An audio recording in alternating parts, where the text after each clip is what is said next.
Dissociation, Part 2. Let's discuss how we reach dissociation status. In the first video, I listed 9 symptoms of dissociation, which is not an exhaustive list. But how do we get that way in the first place? When we think of dissociation, we typically only think of the final outcome. There are actually layers to it. I have a metaphor for it. Story time. Let's say this glass of water is our stress tolerance. The water is the stress. When you reach your tolerance maximum, or the top of the glass, your survival brain takes over and you reach overwhelm. This is what happens in between. Let's say you go to a restaurant with a friend and someone approaches your table, a stranger.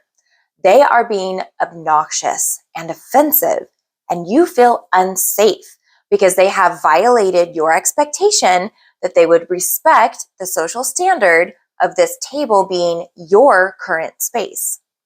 The first line of action with dissociation is fight, or you reestablishing a boundary where they go, you stay. So you say, hey, we don't want you here, leave. But it doesn't work. In fact, they become more obnoxious.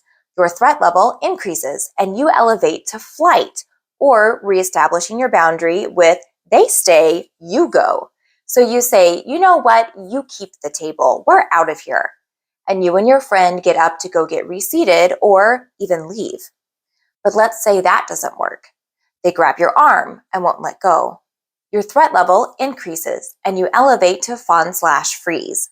Your physical boundaries didn't work. So now we are at emotional/psychological boundaries. The intention here is to get out of the line of being the target. You may try to appeal to their mercy by saying, ow, ow, ow, ow, oh, you're hurting me, please stop. Or you become friendly and be on their side by saying, hey, are you okay? What can I do to help you? Can I call someone for you?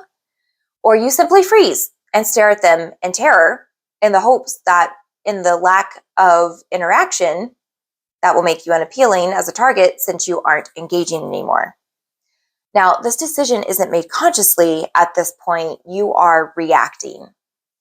But let's say that doesn't work and they continue to hold on to you and they continue to berate you.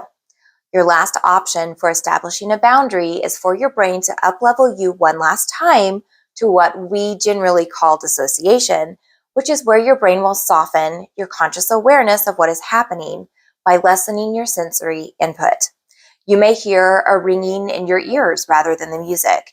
You may not remember what their face really looks like, or if they grabbed both of your arms or just one. Now, this is really important to understand for 2 reasons. 1, dissociation is a wanted, necessary part of life. And 2, it is a constant collaboration that you experience and navigate. Here's the magic question. If you reach this point, how do you ever empty your cup? By telling your brain in real time that you are safe again. Otherwise, your brain will stay at the level of activation that gave you safety. Now, there are many ways to empty your cup. Tapping is one of the most effective, simple, and accessible ways I have ever seen. We will go into way more detail on how to use tapping to reset yourself as we go along in this series. But let me give you a quick hack right now.